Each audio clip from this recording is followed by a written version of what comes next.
Yo, what's up guys? We're back dito sa akin channel. So this time nandito tayo sa West Highland, Butuan City. So this time bali nagkakabit tayo ng tempered glass na railings dito sa may terrace. Bali ito po yung hitsura niya. We're using bronze glass na 10mm. Tapos yung accessories na gamit natin is available po siya sa online. So ilalagay ko po sa description yung link kung paano po mag-order or ano po yung description or yung pangalan po nitong ating ginagamit na accessories. So bali ito po yung desire na measurement ng customer. So he wanted to a little bit higher dahil nga po may mga anak siya.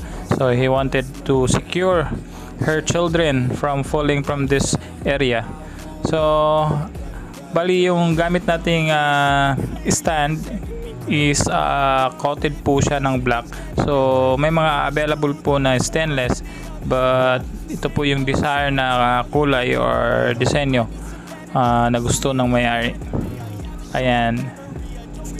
So I find it okay naman po yung result, bagay po sa kanyang glass.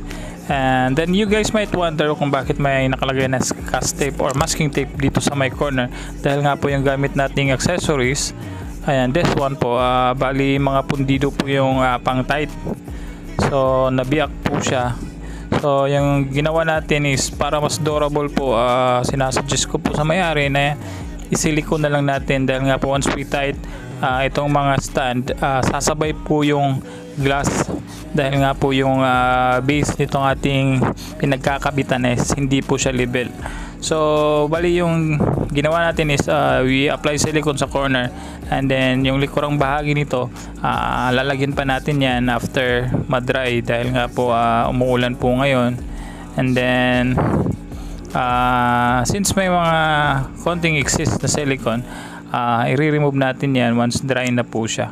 Ayan, para nang sa gayon maganda at saka malinis po siyang tignan.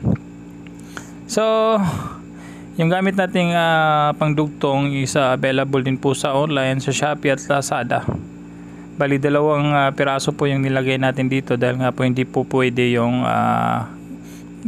bali wala pong available na ganito kataas na measurement ng glass. So comment down below mga peeps if you find this one very attractive, at the same time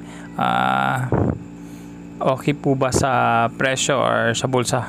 So medyo may kamahalan nga po dahil bronze glass at saka at the same time tempered po siya. And then yung accessories a little bit higher, pero konti lang naman yung difference.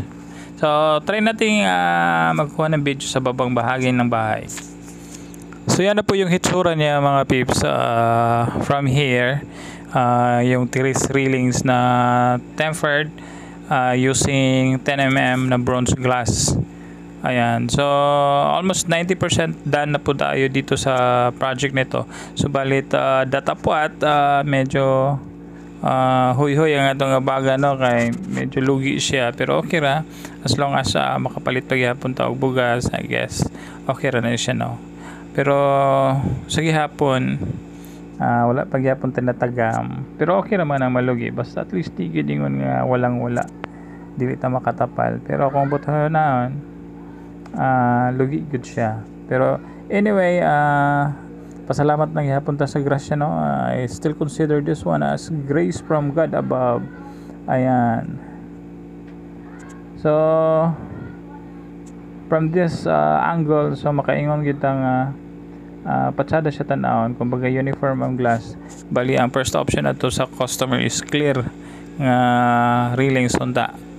But since siguro gusto niyang ma-uniform, so muna nagsuggest siya og bronze glass. So ni fit ra man pod sa balay, no, patsada ra magyapon tan-awon. So lahi ra gyud og naay kanang architect or kanang contractor or adunay nag-supervise, kay syempre masunod gyud ang plano, at the same time ma-assure na tong patsada o pulido gyud ang agi sa mga tao. So shoutout ko kang Boss Choppy, sa mga tao ni architect Ukot o sa nag-design po daning balay, no.